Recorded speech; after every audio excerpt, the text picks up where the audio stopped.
पाकिस्तान च भी बहुत सारे, फिर साडे इंडिया च भी बहुत सारे कॉल सेंटर्स ने और उत्थों ट्रकिंग दा बिजनेस है जिहड़ा इहदे बारे दित तरह दी हाला लाला मची हुंदी है।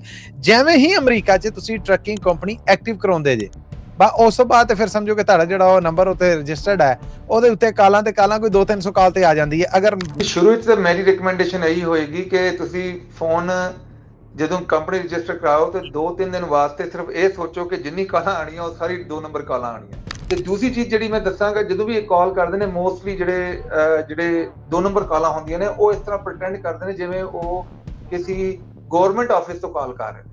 ਐਪ ਹੈਕ ਹੋ ਜਾਂਦਾ, ਉਹ ਤੁਹਾਨੂੰ ਕਹਿਣਗੇ ਕਿ ਜੀ ਅਸੀਂ ਤੁਹਾਨੂੰ ਇੱਕ ਕੋਡ ਭੇਜਿਆ, ਉਹ ਮੈਨੂੰ ਦੱਸੋ ਮਾੜਾ ਜਿਹਾ ਤਾਂ ਕਿ ਮੈਂ ਤੁਹਾਡਾ ਕੰਮ ਅੱਗੇ ਦੇਖਾਂਗੇ। ਮਤਲਬ ਗੱਲਾਂ ਬਾਤਾਂ ਕੋਈ ਨਾ ਕੋਈ ਇਦਾਂ ਦੀ ਗੱਲ ਕਰਾਂ। ਜੀ ਗੁੱਡ ਨਿਊਜ਼ ਹੀ ਹੈਗੀ ਹਰ ਪਾਸੇ as compare to last month. ਬਹੁਤ ਗੁੱਡ ਨਿਊਜ਼ ਆ ਰਹੀ ਆ। ਆਪਾਂ ਡੀਜ਼ਲ ਪ੍ਰਾਈਸਿਸ ਤੋਂ ਸ਼ੁਰੂ ਕਰਦੇ ਹਾਂ। ਡੀਜ਼ਲ ਪ੍ਰਾਈਸ ਜਿਹੜੀ ਆ ਹੋਰ ਡਾਊਨ ਹੋ ਗਈ ਆ, ਹੁਣ $3.45 ਐਵਰੇਜ ਆ ਰਹੀ ਹੈ ਇਨ US। ਪਰ ਜੇ ਫਲੈਟ ਬੈਡ ਤੇ ਜਾਈ ਤੇ ਫਲੈਟ ਬੈਡ ਦਾ ਬਹੁਤ ਵਧੀਆ ਹੋ ਗਿਆ। $2.58 ਤੇ ਚੱਲਦਾ ਸੀ, 57 ਸੈਂਟ ਤੇ ਚੱਲਦਾ ਸੀ। ਅੱਜ ਜਿਹੜਾ ਜੂਨ ਚ $2.61 ਤੇ ਹੋ ਗਿਆ। पंजाबी रेडियो USA और USA ट्रक सेल्स के प्लेटफॉर्म तो मैं हाँ मसूद मली। मेरे को सब देखने और सुनने वालों की सेवा च बड़ा अदा भरिया निका जिहा दोवें हाथ जोड़ के सलाम अदाब और सत श्री अकाल और स्वागत है आप सब दा अज दी इस मुलाकात जिहदे च असीं अपने रूबरू कीता है सैयद साहब नूं USA ट्रक सेल्स तो। सैयद साहब पहला तो जी आयां नूं जी और बड़ा निका जिहा स्वागत है तुहाडा अज दी इस मुलाकात च। जी सत श्री अकाल जी, नमस्कार ते अस्सलाम वालेकुम सब नूं। जी साहब वालेकुम सलाम, नमस्ते और सत श्री अकाल जी। ते मैं दवा होर कोई नहीं शुरुआत अल जाना चाहांगा जी, जे इजाजत होवे ते। जी जी बिल्कुल बिल्कुल।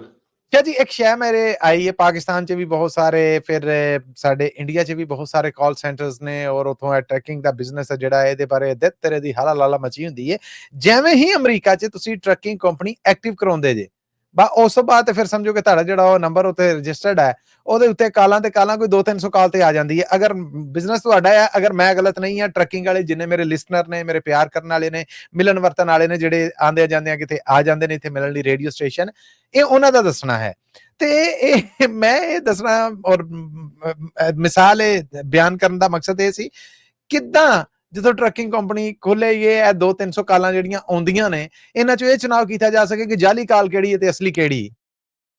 ਜੀ ਸ਼ੁਰੂ ਵਿੱਚ ਤਾਂ ਮੇਰੀ ਰਿਕਮੈਂਡੇਸ਼ਨ ਇਹੀ ਹੋਏਗੀ ਕਿ ਤੁਸੀਂ ਫੋਨ ਜਦੋਂ ਕੰਪਨੀ ਰਜਿਸਟਰ ਕਰਾਓ ਤੇ 2-3 ਦਿਨ ਵਾਸਤੇ ਸਿਰਫ ਇਹ ਸੋਚੋ ਕਿ ਜਿੰਨੀ ਕਾਲਾਂ ਆਣੀਆਂ ਉਹ ਸਾਰੀ 2 ਨੰਬਰ ਕਾਲਾਂ ਆਣੀਆਂ। ਸਭ ਦਾ ਐਕਸਪੀਰੀਅੰਸ ਇਦਾਂ ਦਾ ਹੈਗਾ, ਪਰ ਅਨਫੋਰਚੂਨੇਟਲੀ ਸਿਸਟਮ ਇਦਾਂ ਦਾ ਹੈਗਾ ਕਿ ਜਦੋਂ ਤੁਸੀਂ ਕੰਪਨੀ ਰਜਿਸਟਰ ਕਰਾਉਂਦੇ ਹੋ, ਤੁਸੀਂ FMCSA ਤੇ ਆਪਣਾ ਫੋਨ ਨੰਬਰ ਪਾਉਂਦੇ ਹੋ ਤੇ ਉਹ ਬੇਸਿਕਲੀ ਹੁੰਦਾ ਬ੍ਰੋਕਰ ਵਾਸਤੇ ਤੇ ਉਹਨਾਂ ਲੋਕਾਂ ਵਾਸਤੇ ਜਿਨ੍ਹਾਂ ਨੇ ਫੋਨ ਕਰਕੇ ਤੁਹਾਡੇ ਨਾਲ ਕਨਫਰਮੇਸ਼ਨ ਕਰਨੀ ਹੈ। ਠੀਕ ਹੈ। ਪਰ ਉਹਦੇ ਚ ਬਹੁਤ ਸਾਰੇ ਇਸ ਤਰ੍ਹਾਂ ਦੇ ਵੀ ਬਿਜ਼ਨੈਸਿਸ ਨੇ ਜਿਹੜੇ ਮਤਲਬ ਮੈਂ ਕਹਾਂਗਾ 2 ਨੰਬਰ ਬਿਜ਼ਨਸ ਨੇ। ਉਹ ਵੀ ਤੁਹਾਨੂੰ ਅਪਰੋਚ ਕਰਨਾ ਚਾਹੁੰਦੇ ਨੇ ਕਿਉਂਕਿ ਉਹ ਵੀ ਚਾਹੁੰਦੇ ਨੇ ਕਿ ਤੁਹਾਨੂੰ ਕੋਈ ਥੋੜਾ ਬਹੁਤਾ ਪੈਸਿਆਂ ਦਾ ਨੁਕਸਾਨ ਦੇ ਦਿੱਤਾ ਜਾਵੇ।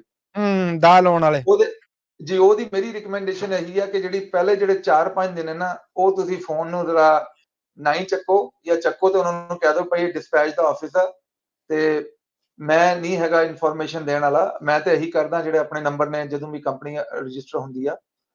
ਦੂਸਰੀ ਗੱਲ, ਜੇ ਕਿਸੇ ਕਿਸਮ ਦੀ ਤੁਸੀਂ ਪ੍ਰੋਡਕਟ ਲੈਣੀ ਹੋਏ, ਫੋਰ ਐਗਜ਼ਾਮਪਲ ਇੰਸ਼ੋਰੈਂਸ ਲੈਣੀ ਹੋਏ, ELD ਲੈਣੀ ਹੋਏ, ਜਾਂ ਜਿਸ ਵਾਸਤੇ ਉਹ ਡਿਫਰੈਂਟ ਲੋਕੀ ਕਾਲਾਂ ਕਰਦੇ ਨੇ, ਉਹ ਮੇਕ ਸ਼ੋਰ ਕਰੋ ਉਹ ਤੁਸੀਂ ਉਹਨਾਂ ਕਾਲਾਂ ਤੋਂ ਇਨਬਾਉਂਡ ਕਾਲ ਤੋਂ ਨਾ ਲਓ। ਤੁਸੀਂ ਆਪਣੀ ਜਿਹੜੇ ਲੋਕਲ ਨੇ, ਜਿਹੜੇ ਕੋਈ ਵੀ ਤੁਹਾਡੇ ਲੋਕਲ ਨੇ, ਕਿਸੇ ਜਾਣਨ ਵਾਲੇ ਨੇ ਰਿਕਮੈਂਡ ਕੀਤੇ ਨੇ, ਉਹਨਾਂ ਨਾਲ ਤੁਸੀਂ ਡੀਲ ਕਰੋ।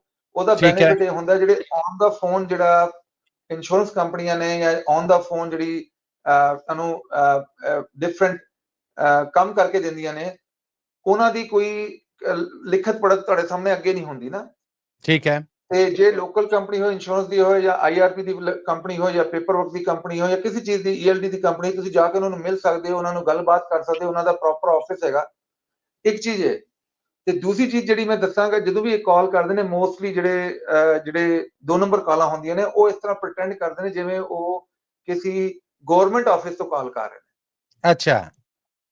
ਜਦੋਂ ਕਾਲਾਂ ਵੀ ਆਉਂਦੀਆਂ ਜਾਂ ਈਮੇਲ ਵੀ ਆਉਂਦੀ ਹੈ ਜਾਂ ਕਿਸੇ ਕਿਸਮ ਦਾ ਡਾਕੂਮੈਂਟੇਸ਼ਨ ਵੀ ਆਉਂਦੀ ਹੈ, ਮੇਰੇ ਕੋਲ ਵੀ ਹੁਣ ਪੇਪਰ ਵਰਕ ਪਿਆ ਜਿਹਦੇ ਤੇ ਜੇ ਤੁਸੀਂ ਉਹਨੂੰ ਦੇਖੋ ਤੇ ਇਦਾਂ ਲੱਗਦਾ ਜਿਵੇਂ ਕਿਸੇ ਗਵਰਨਮੈਂਟ ਆਫਿਸ ਤੋਂ ਆਇਆ। ਤੇ ਮੇਰੀ ਰਿਕਮੈਂਡੇਸ਼ਨ ਹੈ ਇਦਾਂ ਦੇ ਕੋਈ ਟੈਕਸਟ ਆਏ ਜਾਂ ਕਾਲ ਆਏ ਜਾਂ ਈਮੇਲ ਆਏ, ਉਦੋਂ ਕਦੀ ਨਾ ਚੱਕੋ। ਜੇ ਆ ਜਾਏ ਤੇ ਮੇਕ ਸ਼ੋਰ ਕਰੋ ਤੁਸੀਂ ਆਪਣੇ ਫੋਨ ਨੂੰ ਖੋਲ ਕੇ ਜੇ ਕੋਈ ਚੀਜ਼ ਚੈੱਕ ਵੀ ਕਰਨੀ ਤੇ ਨਵਾਂ ਬਰਾਊਜ਼ਰ ਖੋਲ ਕੇ ਉਹਦੇ 'ਚ ਵੈਬਸਾਈਟ ਪਾਓ ਗਵਰਨਮੈਂਟ ਵਾਲੀ ਤੇ ਫਿਰ ਚੈੱਕ ਕਰੋ। ਠੀਕ ਹੈ। ਦੂਸਰੀ ਗੱਲ ਜਿਹੜੀ ਮੈਂ ਤੁਹਾਨੂੰ ਦੱਸਾਂਗਾ, ਜਿਹੜੀ ਬਹੁਤ ਆਪਾਂ ਪਹਿਲਾਂ ਸ਼ਾਇਦ ਡਿਸਕਸ ਵੀ ਕੀਤੀ ਆ, WhatsApp ਹੈਕ ਹੋ ਜਾਂਦਾ। ਉਹ ਤੁਹਾਨੂੰ ਕਹਿਣਗੇ ਕਿ ਜੀ ਅਸੀਂ ਤੁਹਾਨੂੰ ਇੱਕ ਕੋਡ ਭੇਜਿਆ, ਉਹ ਮੈਨੂੰ ਦੱਸੋ ਮਾੜਾ ਜਿਹਾ ਤਾਂ ਕਿ ਮੈਂ ਤੁਹਾਡਾ ਕੰਮ ਅੱਗੇ ਦੇਖਾਂਗੇ, ਮਤਲਬ ਗੱਲਾਂ ਬਾਤਾਂ ਕੋਈ ਨਾ ਕੋਈ ਲਾਉਣ ਇਦਾਂ ਦਾ ਦੀ ਗੱਲ ਤਰੀਕਾ ਕਰਾਂ। ਹੈ। ਹਾਂ। ਉਹਦੇ 'ਚ ਤੁਸੀਂ ਕਦੀ ਕਿਸੇ ਨੂੰ ਕੋਡ ਨਾ ਦਿਓ। ਜੇ ਕੋਡ ਗਲਤੀ ਨਾਲ ਦੇ ਵੀ ਦਿਓ, ਉਹ ਤੋਂ ਪਹਿਲਾਂ ਆਪਣੇ WhatsApp ਦੇ ਅੰਦਰ 2 ਸਟੇਜ ਵੈਰੀਫਿਕੇਸ਼ਨ ਲਾ ਦਿਓ। ਖਾਲੀ WhatsApp ਦੇ ਅੰਦਰ ਤੁਸੀਂ ਪਾਸਵਰਡ ਵੀ ਲਾ ਸਕਦੇ ਹੋ। ਜੇ ਤੁਹਾਡਾ ਕੋਈ WhatsApp ਹੈਕ ਵੀ ਕਰ ਲਓ, ਉਹਦੇ ਬਾਅਦ ਵੀ ਉਹਨੂੰ ਪਾਸਵਰਡ ਚਾਹੀਦਾ ਉਹਨੂੰ ਖੋਲਣ ਵਾਸਤੇ। ਆਪਣੇ ਠੀਕ ਹੈ। ਬਹੁਤ ਬਜ਼ੁਰਗ ਨੇ ਜਿਨ੍ਹਾਂ ਨਾਲ ਹੋਇਆ, ਉਹਨਾਂ ਨੂੰ WhatsApp ਉਹਨਾਂ ਦਾ ਹੈਕ ਕਰ ਲਿਆ, ਫਿਰ ਉਹਨਾਂ ਦੇ ਕੰਟੈਕਟ ਨੂੰ ਮੈਸੇਜ ਕਰ ਕਰਕੇ ਕਹਿੰਦੇ ਜੀ ਮੈਂ ਟਰੱਕ ਕਾਬੂ ਆ ਗਿਆ, ਟਰੱਕ ਨੂੰ ਪ੍ਰੋਬਲਮ ਆ ਗਈ ਹੈ, ਟਰੱਕ ਦਾ ਐਕਸੀਡੈਂਟ ਹੋ ਗਿਆ ਤੇ ਸਾਨੂੰ ਜ਼ੈਲ ਕਰ ਦਿਓ ਪੈਸੇ ਤੇ ਮੈਂ ਤੁਹਾਨੂੰ ਜ਼ੈਲ ਕਰ ਦਾਂਗਾ। ਤੇ ਡੈਫੀਨਿਟਲੀ ਉਹ ਪੜ੍ਹਦੇ ਹੋਣੇ ਪੁਰਾਣੀ ਇਨਫੋਰਮੇਸ਼ਨ, ਉਹਨਾਂ ਨੂੰ ਪਤਾ ਹੈ ਕਿ ਇਹਨਾਂ ਦਾ ਕਿੱਦਾਂ ਦਾ ਤਾਲੁਕ ਹੈ, ਕਿੰਨੀ ਵਾਰੀ ਗੱਲ ਹੋਈ, ਕੀ ਗੱਲਬਾਤ ਹੋਈ, ਕਿੱਦਾਂ ਇੱਕ ਦੂਜੇ ਨੂੰ ਮਤਲਬ ਗੱਲਬਾਤ ਕਰਦੇ, ਹੈਲੋ ਕਰਦੇ, ਸਰ ਕਰਦੇ। ਇਹ ਚੀਜ਼ਾਂ ਤੋਂ ਡੈਫੀਨਿਟਲੀ ਬਚਣ ਵਾਸਤੇ ਇਹ 2-3 ਟੋਟਕੇ ਨੇ ਕਿ ਨੰਬਰ 1 ਤੇ ਸ਼ੁਰੂ 'ਚ ਕੋਸ਼ਿਸ਼ ਕਰੋ ਕਿ ਉਹਦੇ ਨਾਲ ਡੀਲ ਕਰੋ ਜਿਹਨੂੰ ਫਿਜ਼ੀਕਲੀ ਤੁਸੀਂ ਉਹਦੇ ਆਫਿਸ ਜਾ ਕੇ ਮਿਲ ਸਕਦੇ ਹੋ। ਠੀਕ ਹੈ। ਦੂਸਰੀ ਚੀਜ਼ ਜਿਹਨੂੰ ਮੈਂ ਰਿਵਾਈਜ਼ ਕਰ ਰਿਹਾ, ਕਦੀ ਕਿਸੇ ਨੂੰ ਕੋਈ ਕਵੇ ਨਾ ਕੋਡ ਆਇਆ ਤੁਹਾਡੇ ਫੋਨ ਤੇ ਮੈਨੂੰ ਕੋਡ ਦਿਓ, ਉਹ ਤੇ ਬਿਲਕੁਲ ਨਹੀਂ ਦੇਣਾ। ਠੀਕ ਹੈ। ਤੇ ਤੀਸਰੀ ਚੀਜ਼ ਜਿਹੜੀ ਹੈ, ਜਿਹੜਾ ਵੀ ਕੋਈ ਤੁਹਾਨੂੰ ਲੱਗਦਾ ਕੋਈ ਇਨਫੋਰਮੇਸ਼ਨ ਤੁਹਾਨੂੰ ਲੱਗਦੀ ਹੈ ਲੈਜਿਟ ਇਨਫੋਰਮੇਸ਼ਨ ਹੈ, ਉਹ ਕਦੀ ਉਹਦਾ ਲਿੰਕ ਕਲਿੱਕ ਨਾ ਕਰੋ। ਨਵਾਂ ਵੈਬਸਾਈਟ ਖੋਲ ਕੇ, ਨਵਾਂ ਪੇਜ ਖੋਲ ਕੇ, ਸਫਾਰੀ ਦਾ, ਗੂਗਲ ਦਾ, ਉਹਦੇ ਤੇ ਟਾਈਪ ਕਰਕੇ ਉਦੋਂ ਫਿਰ ਕਨੈਕਟ ਕਰੋ। ਇਹ 2-3 ਬਿਲਕੁਲ ਚੀਜ਼ਾਂ ਠੀਕ। ਨੇ, ਬਹੁਤ ਇੰਪੋਰਟੈਂਟ ਨੇ। ਤੇ ਚੌਥੀ ਚੀਜ਼ ਜਿਹੜੀ ਹੈ, ਜਿਹੜੇ ਵੀ ਨੰਬਰ ਤੋਂ ਕਾਲ ਆਏ ਜਾਂ ਈਮੇਲ ਆਏ ਜਾਂ ਜਿਹੜਾ ਵੀ ਉਹਨੂੰ ਇੱਕ ਵਾਰੀ ਗੂਗਲ ਜ਼ਰੂਰ ਕਰੋ। ਗੂਗਲ ਕਰੋਗੇ ਤੇ ਪਤਾ ਲੱਗ ਜਾਂਦਾ ਹੈ। ਮਤਲਬ ਇਹ ਨਹੀਂ ਕਿ 100%, ਪਰ ਤੁਹਾਨੂੰ ਇੱਕ ਆਈਡੀਆ ਜਿਹਾ ਹੋ ਜਾਂਦਾ ਕਿ ਇੱਕ ਨੰਬਰ ਹੈਗਾ ਜਾਂ 2 ਨੰਬਰ ਆਫਿਸ ਤੋਂ ਕਾਲ ਆਇਆ। ਬਿਲਕੁਲ ਠੀਕ ਹੈ, ਬਿਲਕੁਲ ਠੀਕ ਹੈ। ਸ਼ਾਹ ਜੀ, ਕੀ ਇਹ ਕੰਮ ਕਿੱਦਾਂ ਕਰਦੇ ਨੇ? ਪਹਿਲਾਂ ਤਾਂ ਮੈਂ ਪੁੱਛਾਂਗਾ ਤੇ ਕੀ ਇਹਨਾਂ ਮੁਲਕਾਂ ਦੇ ਵਿੱਚ ਇਹ ਕੰਮ ਐਡਾ ਆਸਾਨ ਆ ਕਿ ਹਰ ਦੂਜਾ ਬੰਦਾ ਜਿਹੜਾ ਇਹ ਕੰਮ ਕਰੀ ਫਿਰਦਾ ਹੈ, ਸਕੈਮਰ ਟਾਈਪ ਹੋ ਰਿਹਾ, ਜਾਲੀ ਕਾਲਾਂ ਔਰ ਦਾ ਦਪਾ ਲਾਉਣ ਵਾਲਾ? ਕੁਝ ਇਹਦੇ ਬਾਰੇ ਤੇ ਚਾਨਣਾ ਪਾਇਓ ਜੀ। ਇਹ ਜਿਵੇਂ ਆਪਾਂ ਜੌਬ ਕਰਦੇ ਨਾ, ਆਪਾਂ ਮਤਲਬ ਟਰੱਕ ਚਲਾਉਂਦੇ ਆ ਜਾਂ ਟਰੱਕ ਵੇਚਦੇ ਆ ਜਾਂ ਜਿਹੜਾ ਵੀ ਬਿਜ਼ਨਸ ਕਰਦੇ ਆ, ਇਹ ਇੱਕ ਪ੍ਰੋਪਰ ਬਿਜ਼ਨਸ ਹੈਗਾ। ਇਸ ਕੰਟਰੀਆਂ 'ਚ ਸੈਟਅਪ ਨਹੀਂ ਹੈਗਾ, ਪਰ ਜਿਵੇਂ ਸਾਡੇ ਕੰਟਰੀਆਂ 'ਚ ਇਹ ਸਿਸਟਮ ਸੈਟਅਪ ਆ। ਮੈਂ ਤੁਹਾਨੂੰ ਇੱਕ ਗੱਲ ਦੱਸਦਾ, ਜਿਵੇਂ ਆਪਾਂ ਕੋਈ ਬਿਜ਼ਨਸ ਕਰਦੇ ਨਾ, ਜਿਵੇਂ ਫੋਰ ਐਗਜ਼ਾਮਪਲ ਮੈਂ ਟਰੱਕ ਚਲਾਉਣਾ, ਜੇ ਮੇਰੇ ਕੋਲ ਕੋਈ ਨਵਾਂ ਬੰਦਾ ਆਏਗਾ, ਉਹ ਕਹੇਗਾ ਭਾਜੀ ਟਰੱਕ ਕਿੱਦਾਂ ਚਲਾਉਂਦੇ ਹੋ, ਆਪਾਂ ਉਹਦੀ ਪੂਰੀ ਇੱਕ ਸਿਸਟਮ ਬਣਾਇਆ ਹੁੰਦਾ। ਇਸ ਤਰ੍ਹਾਂ ਹੁਣ ਇਹ ਜਿਹੜੇ ਲੋਕੀ ਕਾਲਾਂ ਕਰਕੇ ਜਿਹੜੇ ਪੈਸੇ ਕੱਢਦੇ ਨੇ, ਇਹਨਾਂ ਨੇ YouTube ਤੇ ਚੈਨਲ ਬਣਾਏ ਨੇ। ਤੁਸੀਂ YouTube ਤੇ ਚੈਨਲ ਤੇ ਜਾ ਕੇ ਤੁਸੀਂ ਦੇਖ ਸਕਦੇ ਹੋ ਕਿ how to do this business. For example ਮੈਂ ਦੇਖ ਰਿਹਾ ਸੀ, ਉਹਨਾਂ ਨੇ ਚੈਨਲ 'ਚ ਪਾਇਆ ਸੀ ਕਿ ਪਹਿਲਾਂ ਤੁਸੀਂ ਜੀਮੇਲ 200 ਜੀਮੇਲਾਂ ਕ੍ਰੀਏਟ ਕਰੋ, ਕਿਉਂਕਿ ਜਿਹੜਾ ਦੱਸੋ। ਜੀਮੇਲ ਆ ਉਹਦੇ ਤੇ ਤੁਸੀਂ ਇੱਕ ਲਿਮਿਟ ਤੋਂ ਜ਼ਿਆਦਾ ਈਮੇਲ ਨਹੀਂ ਭੇਜ ਸਕਦੇ। ਅੱਛਾ। ਤੇ ਡਾਟਾ ਜਿਹੜਾ FMCSA ਦਾ ਸਾਰਾ ਆਨਲਾਈਨ ਅਵੇਲੇਬਲ ਆ। 8-9 ਹਜ਼ਾਰ ਕੰਟੈਕਟ ਨੇ, ਡਾਊਨਲੋਡ ਕਰ ਲਓ। ਉਹਦੇ ਬਾਅਦ 200 ਈਮੇਲਾਂ ਕ੍ਰੀਏਟ ਕਰਕੇ ਹਰ ਈਮੇਲ ਤੋਂ 200 ਈਮੇਲਾਂ ਕਰੋ। ਉਹਦੇ ਦੱਸੋ। ਬਾਅਦ ਜਿਹੜਾ ਰਿਸਪਾਂਸ ਆ ਜਾਏ ਤੇ ਉਹਨੂੰ ਕਿਸ ਤਰ੍ਹਾਂ ਤੁਸੀਂ ਹੈਂਡਲ ਕਰਨਾ, ਯਾਨੀ ਇੱਕ ਜਿਵੇਂ ਕਹਿੰਦੇ ਨਾ ਵਾਰਦਾਤ ਜੌਬ ਕਰਨ ਫॉर ਦਾ ਪੂਰਾ ਤਰੀਕਾ ਜੀ ਪੂਰਾ ਛਿੱਲਣ ਉਹਨਾਂ ਦਾ। ਨੇ ਤਰੀਕਾ ਦੱਸਿਆ ਆਨਲਾਈਨ ਕਿ ਤੁਸੀਂ ਕਿੱਦਾਂ ਵੈਰੀ ਗੁੱਡ। ਇਹ ਕੰਮ ਕਰਨਾ ਹੈ ਤੇ ਕਿੱਦਾਂ। ਈਵਨ ਇਹ ਵੀ ਦੱਸਿਆ ਹੈ ਕਿ ਵਟ ਲੈਂਗੁਏਜ, ਕਿੱਦਾਂ ਦੀ ਲੈਂਗੁਏਜ ਤੁਸੀਂ ਯੂਜ਼ ਕਰਨੀ ਹੈ। ਤੇ ਉਹਨਾਂ ਨੂੰ ਜੇ 8000 9000 ਉਹਨਾਂ ਨੇ ਈਮੇਲਾਂ ਭੇਜੀਆਂ, ਉਹਨਾਂ ਨੂੰ ਸਿਰਫ ਇੱਕ ਬੰਦਾ ਚਾਹੀਦਾ। ਪਰ ਤੁਸੀਂ ਉਹ ਨਹੀਂ ਬਣਨਾ। ਤੁਸੀਂ ਉਹ ਨਹੀਂ ਬਣਨਾ। ਜੇ ਤੁਸੀਂ ਉਹ ਬਣ ਗਏ ਤੇ ਦੇਖੋ, ਇੱਕ ਹੁੰਦਾ ਹੈ ਅਨਨੋਇੰਗਲੀ ਪ੍ਰੋਬਲਮ ਚ ਆਣਾ, ਇੱਕ ਹੁੰਦਾ ਤੁਸੀਂ ਆਪ ਉਸ ਪ੍ਰੋਬਲਮ ਚ ਇਨੀਸ਼ੀਏਟ ਕਰਦੇ ਹੋ, ਕਿਉਂਕਿ ਉਹਨਾਂ ਨੇ ਤੇ ਇਨਬਾਉਂਡ ਕੀਤਾ ਨਾ। ਹੁਣ ਤੁਸੀਂ ਇਨੀਸ਼ੀਏਟ ਕਰਨਾ, ਉਹਨਾਂ ਨੂੰ ਕੰਟੈਕਟ ਬੈਕ ਕਰਨਾ। Some time it's too good to be true. ਜਿਵੇਂ ਕਈ ਵਾਰੀ ਮੈਸੇਜ ਆਉਂਦਾ ਜੀ ਮੇਰੇ ਕੋਲ ਡਰਾਈਵਰ ਅਵੇਲੇਬਲ ਨੇ ਤੇ ਉਹਨਾਂ ਦਾ 8 ਈਅਰ ਦਾ ਐਕਸਪੀਰੀਅੰਸ ਆ। ਬੰਦਾ ਕਹਿੰਦਾ ਕਿ ਬਹੁਤ ਵੱਡੀ ਗੱਲ ਹੈ ਜੇ 8 ਸਾਲ ਦਾ ਐਕਸਪੀਰੀਅੰਸ ਹੈ ਡਰਾਈਵਰ ਦਾ ਤੇ ਕਲੀਅਰ ਐਕਸਪੀਰੀਅੰਸ ਆ। ਜਾਂ ਇਦਾਂ ਦੀ ਕੋਈ ਚੀਜ਼ ਆਏਗੀ ਜੀ ਸਾਡੇ ਕੋਲ ELD ਡਿਵਾਈਸਿਸ ਨੇ ਜਿਹਦੇ ਚ ਅਸੀਂ ਇਹ ਚੀਜ਼ ਫ੍ਰੀ ਦੇ ਰਹੇ ਹਾਂ। ਹੁਣ ਲਾਸਟ ਟਾਈਮ ਅਸੀਂ ਗੱਲ ਕੀਤੀ ਸੀ, ਸਾਡੇ ਕੋਲ AT&T ਦਾ ਜਿਹੜੀ ਡਿਵਾਈਸ ਸੀਗੀ, AT&T ਦੇ ਸਾਡੇ ਇੰਟਰਵਿਊ ਚ ਆਏ ਸੀ, ਐਕਸਪਲੇਨ ਕਰਦੇ ਸੀ। ਹੁਣ ਇੱਕ ਲੈਜਿਟ ਬਿਜ਼ਨਸ ਆ, ਇੱਕ ਤੁਸੀਂ ਇਨਬਾਉਂਡ ਆ ਰਹਾ, ਉਹਦਾ ਤੁਹਾਨੂੰ ਕੋਈ ਪਤਾ ਨਹੀਂ, ਕੋਈ ਰਿਵਿਊਜ਼ ਨਹੀਂ, ਕੋਈ ਚੀਜ਼ਾਂ ਨਹੀਂ ਹੈਗੀਆਂ।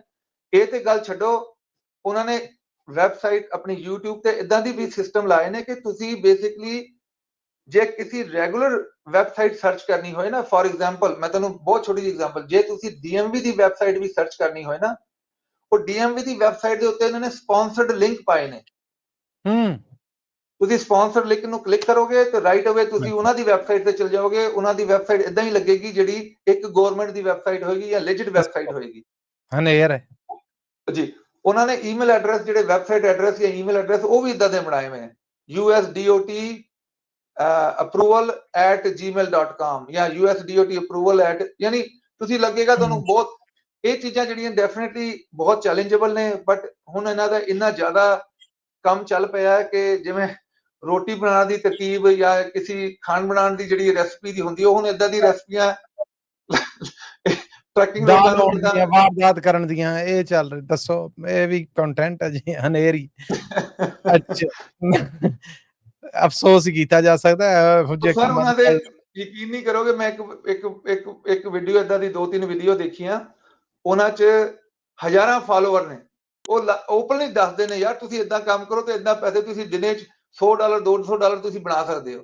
ਤੇ ਇੱਕ ਮੁੰਡੇ ਨੇ ਤੇ ਈਵਨ ਇੱਕ ਦਿਨ 'ਚ $800 ਬਣਾ ਕੇ ਦਿਖਾਏ ਆਨਲਾਈਨ। ਤੇ ਦੇਖੋ, ਮੈਂ ਕਾਲਾਂ ਕੀਤੀਆਂ, ਇਦਾਂ ਈਮੇਲਾਂ ਕੀਤੀਆਂ, ਤੇ ਮੈਂ $800 ਡੇਲੀ ਦੇ ਬਣਾ ਲਿਆ। $800 ਡੇਲੀ ਦਾ ਮਤਲਬ ਤੁਸੀਂ ਦੇਖੋ ਕਿੰਨਾ ਹੁੰਦਾ, 2.5 ਲੱਖ ਰੁਪਇਆ। ਦੱਸੋ, ਇਹ ਵਾਰਦਾਤ ਕਰਨ ਵਾਸਤੇ ਮੁਜਰਮ ਤਿਆਰ ਕਰਨ ਡੇ ਨੇ ਸੁਸਾਇਟੀ 'ਚ। ਆਕਾ ਹਲਾਲ ਦੀ ਕਮਾਉਣ ਵਾਲਾ ਤਾਂ ਕੋਈ ਰਾਹ ਨਹੀਂ। ਮਾਫੀ ਚਾਹਾਂਗਾ ਜੀ। ਅੱਗੇ ਚਲਾਂਗੇ। ਸ਼ਾਹ ਸਾਹਿਬ, ਇਹ ਦੱਸੋ ਕਿ ਡੀਜ਼ਲ ਪ੍ਰਾਈਸਿਸ, ਲੋਡ ਪ੍ਰਾਈਸਿਸ ਬਾਰੇ ਕੀ ਅਪਡੇਟ ਹੈ ਔਰ ਇਹ ਕੰਮ ਕਿੱਦਾਂ ਕੋਈ ਬਿਹਤਰ ਹੋਇਆ, ਕੋਈ ਇਸ ਬਾਰੇ ਅਪਡੇਟ ਕਰੋ। ਹਾਂ ਜੀ, ਗੁੱਡ ਨਿਊਜ਼ ਹੀ ਹੈਗੀ ਹਰ ਪਾਸੇ। As compare to last month ਬਹੁਤ ਗੁੱਡ ਨਿਊਜ਼ ਆ ਰਹੀ ਆ। ਆਪਾਂ ਡੀਜ਼ਲ ਪ੍ਰਾਈਸਿਸ ਤੋਂ ਸ਼ੁਰੂ ਕਰਦੇ ਹਾਂ। ਠੀਕ ਹੈ। ਡੀਜ਼ਲ ਪ੍ਰਾਈਸ ਜਿਹੜੀ ਆ ਹੋਰ ਡਾਊਨ ਹੋ ਗਈ ਆ, ਹੁਣ $3.45 ਐਵਰੇਜ ਆ ਰਹੀ ਹੈ ਇਨ US, ਜਿਹਦੇ 'ਚ ਆਲਮੋਸਟ ਮੈਂ ਕਹਾਂਗਾ 3 ਸੈਂਟ ਘੱਟ ਹੋ ਗਈ ਹੈ as compare to last month. ਠੀਕ ਤੇ ਹੈ। ਤੁਹਾਨੂੰ ਪਤਾ ਜਿਹੜੀ ਸਾਡੇ ਡੀਜ਼ਲ ਪ੍ਰਾਈਸ ਹੀ ਹੈਗੀ, ਉਹ ਸਭ ਤੋਂ ਵੱਡਾ ਡਿਟਰਮਿਨਟ ਹੁੰਦਾ ਹੈ ਪ੍ਰੋਫਿਟੇਬਿਲਿਟੀ 'ਚ, ਟਰੱਕਿੰਗ ਬਿਜ਼ਨਸ 'ਚ।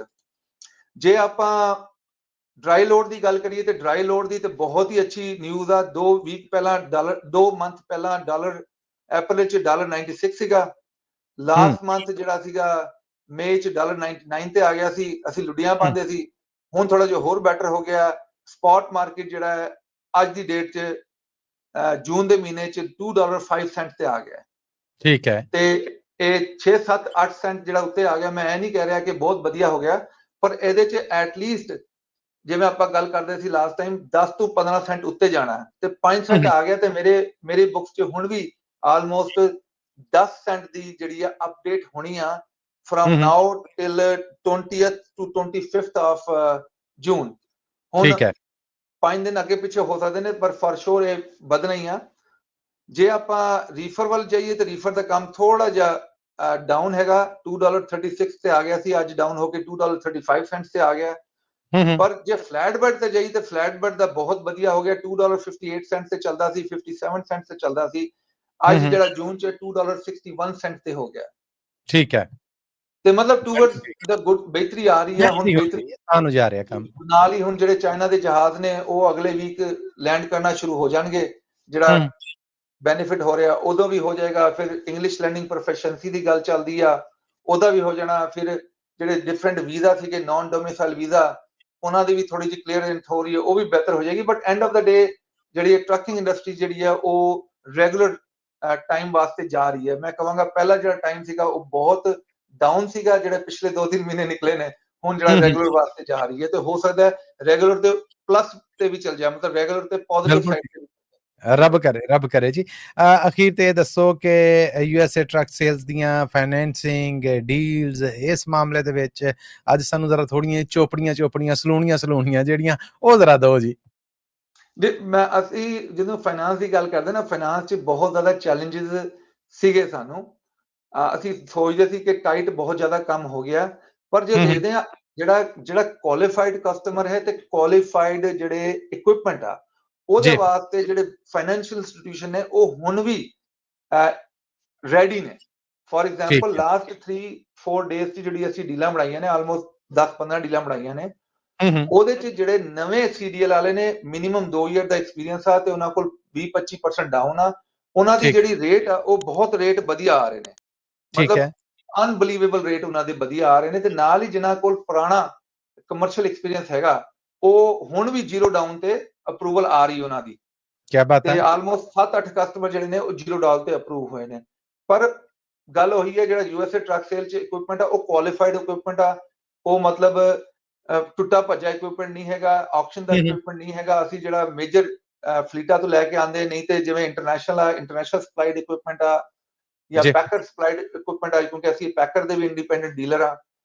ਇਹ ਚੀਜ਼ਾਂ ਜਿਹੜੀਆਂ ਨੇ ਇਹ ਬਹੁਤ ਕਾਊਂਟ ਕਰਦੀਆਂ ਨੇ। ਇਹ ਜਦੋਂ ਬੈਂਕ ਐਨਾਲਾਈਜ਼ ਕਰਦਾ ਹੈ, ਉਹਨਾਂ ਨੂੰ ਵੀ ਆਪਣਾ ਬਿਜ਼ਨਸ ਇੱਕ ਤਰ੍ਹਾਂ ਦੀ, ਜਦੋਂ ਤੁਸੀਂ ਕ੍ਰੈਡਿਟ ਐਪਲੀਕੇਸ਼ਨ ਪਾਉਂਦੇ ਹੋ, ਇੱਕ ਕਾਰ ਨਹੀਂ ਖਰੀਦ ਰਹੇ, ਤੁਸੀਂ ਕਮਰਸ਼ੀਅਲ ਇਕਵਿਪਮੈਂਟ ਖਰੀਦ ਰਹੇ ਹੋ। ਤੇ ਇਹ ਬੇਸਿਕਲੀ ਇੱਕ ਕਮਰਸ਼ੀਅਲ ਪ੍ਰੋਪੋਜੀਸ਼ਨ, ਬਿਜ਼ਨਸ ਪ੍ਰੋਪੋਜੀਸ਼ਨ ਜਾਂਦੀ ਹੈ ਬੈਂਕ ਨੂੰ, ਜਿਹੜੀ ਬੈਂਕ ਉਹਨੂੰ ਸਟੱਡੀ ਕਰਦਾ ਹੈ ਕਿ ਯਾਰ ਇਹਨਾਂ ਦਾ ਆਪਣਾ ਐਕਸਪੀਰੀਅੰਸ ਕਿੱਦਾਂ ਹੈਗਾ, ਇਕਵਿਪਮੈਂਟ ਕਿੱਦਾਂ ਹੈਗਾ, ਮਾਰਕੀਟ ਕਿੰਨੀ ਹੈਗੀ, ਇਹਨਾਂ ਦੇ ਜਿਹੜਾ ਡਿਸਪੈਚ ਦੇ ਕੰਟਰੈਕਟ ਕਿਹਦੇ ਨਾਲ ਨੇ, ਤੇ ਕਿੰਨੇ ਮਾਈਲ ਚਲਾਣਗੇ ਸਾਲ ਦੇ, ਤੇ ਕਿੰਨੀ ਇਨਕਮ ਹੋਏਗੀ। ਉਹ ਸਾਰੀ ਚੀਜ਼ਾਂ ਕੈਲਕੂਲੇਟ ਕਰਕੇ ਜਿਹੜਾ ਨਾ ਇੱਕ ਅਪਰੂਵਲ ਦਿੰਦਾ ਹੈ। ਤੇ ਉਹਦੇ ਚ ਅਸੀਂ ਬਹੁਤ ਜਿਹੜਾ ਉਹਦੇ ਚ ਪੋਜ਼ਿਟਿਵ ਆ, ਕਿਉਂਕਿ ਸਾਡੇ ਕੋਲ ਜਿਹੜੇ ਬੈਂਕ ਜੁੜੇ ਨੇ ਉਹ ਟੌਪ ਦੇ ਬੈਂਕ ਨੇ, ਤੇ ਉਹ ਬੈਂਕ ਨੇ ਜਿਹੜੇ ਵਰਕ ਪਰਮਿਟ ਨਾਲ ਵੀ ਅਪਰੂਵਲ ਦੇ ਰਹੇ ਨੇ।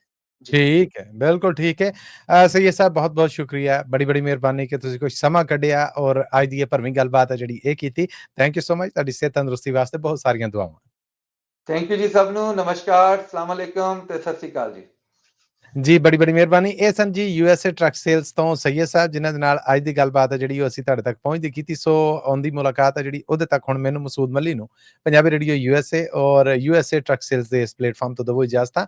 ਆਉਂਦੀ ਮੁਲਾਕਾਤ ਤੱਕ ਲਈ ਤੁਹਾਡਾ ਮੇਰਾ ਸਾਡੇ ਸਾਰਿਆਂ ਦਾ ਰੱਬ ਰਾਖਾ।